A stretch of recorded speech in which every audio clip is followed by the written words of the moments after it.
aquí le decimos al país que un nuevo referente energético existe, es posible y debe acogerse como alternativa de cambio. Y si no lo hacen de arriba hacia abajo, seguiremos como hasta ahora, de abajo hacia arriba, impulsando esa transformación.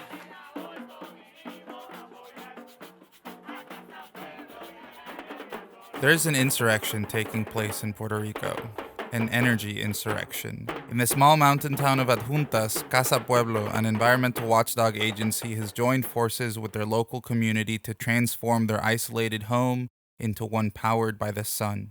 Having experienced long blackouts because of a failing and mismanaged electrical grid alongside a series of strong hurricanes over the last decade, Puerto Ricans pushing for solar energy is not a surprise. But with the government reluctant to invest in solar infrastructure, most of the recent solar expansion has been pushed by people wealthy enough to buy solar panels by themselves or community organizations like Casa Pueblo. The organization has been working on two first-of-their-kind projects in Adjuntas that have transformed it into a solar town. In the Alto de Cuba neighborhood, Casa Pueblo, alongside the Hunold Foundation and a local solar panel installation company, have started installing solar panels on 39 homes and one convenience store that will completely meet their energy needs. They have installed solar panels on 20 buildings so far, and the rest should be done by the end of the summer. Llevamos ya 4 años con este proyecto y lo que me encanta es que este proyecto empezó de una idea, de una semilla que se planteó gracias a Casa Pueblo. Casa Pueblo lleva años empujando solar, empujando que hay una alternativa aquí en Puerto Rico, aquí en Adjuntas. Y por esos motivos tenemos un grupo de comerciantes que se ha dedicado a ser quien son, crear un grupo comunitario y ponerse de dueños de este sistema para crear la primer microgrid. Quiero decir en todo el mundo que es dueña, que es donada a un grupo de comerciantes que la van a mantener, la van a triunfar y más que todo van a soportar su comunidad. At the city center, 7 buildings have been outfitted with a hurricane-proof and cooperatively managed solar battery installation and storage that's expected to be able to power 14 businesses for up to 10 days if they're disconnected from the archipelago's grid. If a hurricane were to knock out power, these businesses will work as community hubs where people can gather, charge their mobile devices and medical appliances, much like Casa Pueblo did after Hurricane Maria in 2017. Casa Pueblo se convirtió en un oasis energético. Aquí venían todos los días cientos de personas a darse terapia respiratoria, diálisis, a guardar los medicamentos en la nevera y a recibir servicios de salud, mientras ese pueblo sufría y moría por falta de energía.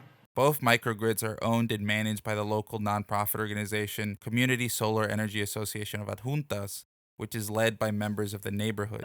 Adjuntas inaugurated the microgrids on Saturday, March 18, 2023 at Casa Pueblo's yearly Marcha del Sol, or March for the Sun.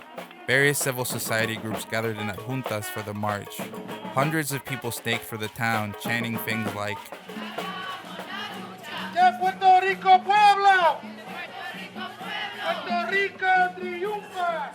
While Casa Pueblo has always pushed for solar energy, Hurricane Maria made them realize that they needed a better solution than waiting for the government to reconnect them to the electrical grid. Some people went as long as 11 months without electricity. Last September, Hurricane Fiona wrecked half of the archipelago's transmission and distribution infrastructure. Along with the risk posed by hurricanes, earthquakes also threatened the archipelago's coal and gas-fired power plants. Not only is Puerto Ricans' access to electricity threatened by extreme weather events, but spiking energy prices have left many deciding whether they need to pay for groceries or electric bills more. Part of their drive for developing such an unprecedented system is wanting to disconnect themselves from the private energy companies Luma Energy and Genera PR that will likely control the archipelago's grid for at least the next 10 years. Luma took over transmission and distribution in mid-2021, with a spate of blackouts and price increases following it. Although the blackouts have somewhat stabilized, people are still incredibly wary of the company. Meanwhile, Genera PR's takeover of electrical generation has been mired by legislative challenges, so it's currently unclear if they will begin operating electrical plants in the middle of 2023 as they expected. La realidad es que también nos movemos hacia un estado de mayor justicia y bienestar. No es perfecto, pero nos movemos para un proceso más justo. Y es que el modelo colapsado actual, centralizado, basado en la quema de combustibles fósiles, es dictatorial, extractivista y colonial, además de injusto, contaminante, abusivo, ineficiente y corrupto transaccionalmente hablando.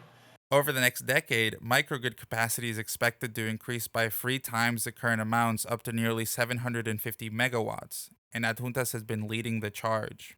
Adjunta Pueblo Solar no es un eslogan de campaña.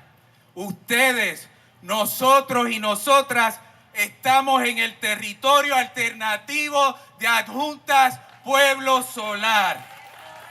Many residents of Adjuntas are ecstatic about their electrical needs being met by renewable energy that's also community owned.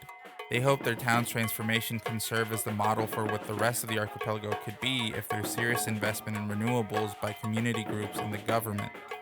But at the end of the day, it's clear Puerto Ricans never want to live in darkness again.